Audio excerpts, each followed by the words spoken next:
Where this season, Josh Allen, Joe Burrow, and Patrick Mahomes have been among the league's best QBs. Josh Allen has thrown for 32 touchdowns while running for 7. Joe Burrow has the league's third best completion percentage at 69%, while Mahomes leads the league in both passing yards per game and passing touchdowns.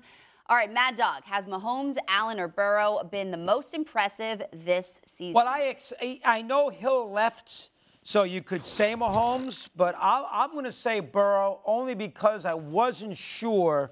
Not that last year was a mirage, but I wasn't sure if they would pick up where they left off getting to the Super Bowl a year ago, and he's played great.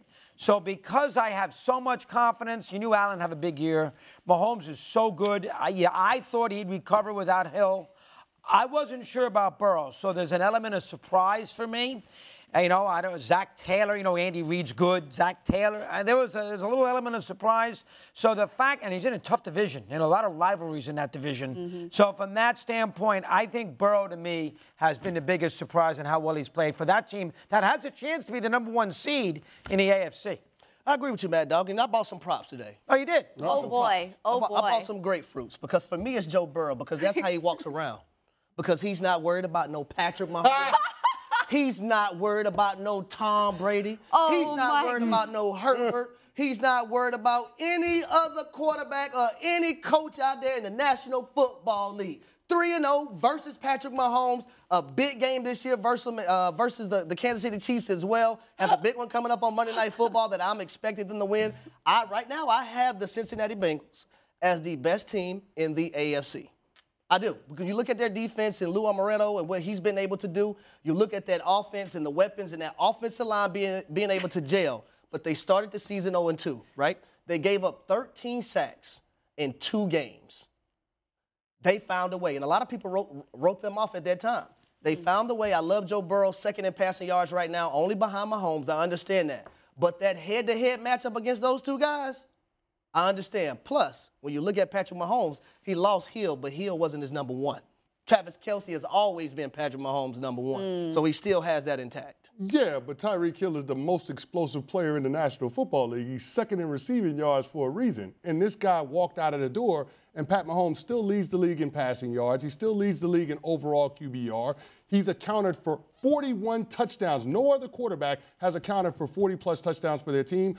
Pat Mahomes has done that. And, oh, by the way, he's doing that with a defense that's middle of the road. The 2 quarterbacks that you're talking about in Joe Burrow and Josh Allen, both of them have top 10 scoring defenses. So when we start talking about who's had the more impressive season, I got to go towards Pat Mahomes. And you brought up the division, Dog, talked about what Joe Burrow's had to deal with in the AFC North.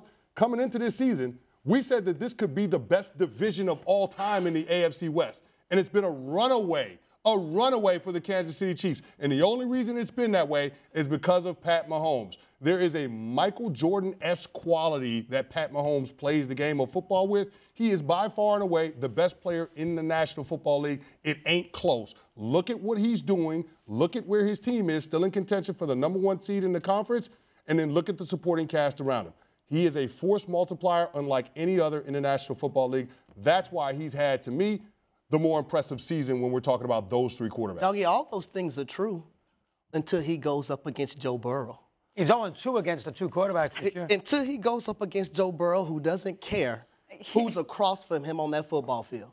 He's 0-3 versus Joe Burrow, including this year. Everybody say, every year, what everybody say? Everything has to go through Kansas City. Patrick Mahomes hosts the AFC Championship year in and year out. Well, guess what Joe Burrow did last year? Went to Kansas City. Sure. And beat them. Sure.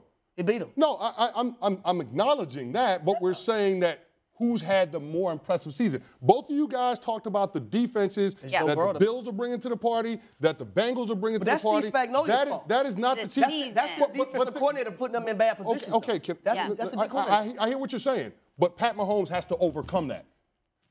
Josh Allen doesn't have to overcome his defense. No. Joe Burrow doesn't have to overcome his defense. And, by the way, they got guys on the outside in Jamar Chase and Steph Diggs that are in the conversation for top 5 receivers in the National Football League. Guys that can dictate front and coverage. As great as Travis Kelce is, he can't dictate to the game, the defenses, the way that those 2 guys can. And so when he does some dictating now. I'm not saying he doesn't, but when it talks about leaning the field, Steph Diggs, Jamar Chase, explosive plays, they do that on another level. Travis Kelce is a great football player, great tight end, the best tight end in the game. But he ain't those dudes in terms of dictating to opposing defenses, forcing them to play certain coverages. Pat Mahomes doesn't have that guy that can be a force multiplier on the outside anymore. And to me, that's why I give him the edge. The fact that his defense isn't like Josh Allen's or like Joe Burrow's, the fact that he doesn't have that true number one wide receiver, I think that's the part where we take a step back and we look at it and say, this guy's pretty special in terms of what he's been able to do. So I'll ask you this. Leading the league. And I know it may be a little different. Leading the league, that's the other thing. It might be a little different. It might be a little different from the topic that we're on right now. Yeah. But if the two happen to face in the playoffs right now, who are you taking in that matchup? Are you taking – I'm just asking hypothetically because I want to know. Who are you taking in that matchup? You taking the Cincinnati Bengals and Joe Burrow, or are you going to take Patrick Mahomes and the Chiefs? Well, first of all, I'm probably going to lean toward Patrick Mahomes because the AFC Championship game is starting to be known as the Chiefs Invitational. They've hosted it 4 straight years. So I'm going to lean toward the team that's probably going to be at home, all things being equal, because all of these quarterbacks are in the top 5 quarterbacks in the National Football League. True story. So, I mean, you're splitting hairs when we start talking about who you trust more in those circumstances. But that ain't the question about who I trust more. The question is who has put together the most impressive season. And to me, when you're doing the most like Pat Mahomes and you have the least in terms of supporting cast, that's the guy that gets the edge to me. Well, see, a lot of people wanted to see could Joe Burrow do it again because a lot of questions was last year a fluke. That's what I think. That's why I voted for him. You know what I'm saying? That's why I'm picking Joe Burrow as my guy. A lot of people thought he couldn't do it 2 years in a row. We knew Mahomes was going to be great. We knew that. Thanks for watching ESPN on YouTube. For live streaming, sports, and premium content, subscribe to ESPN+.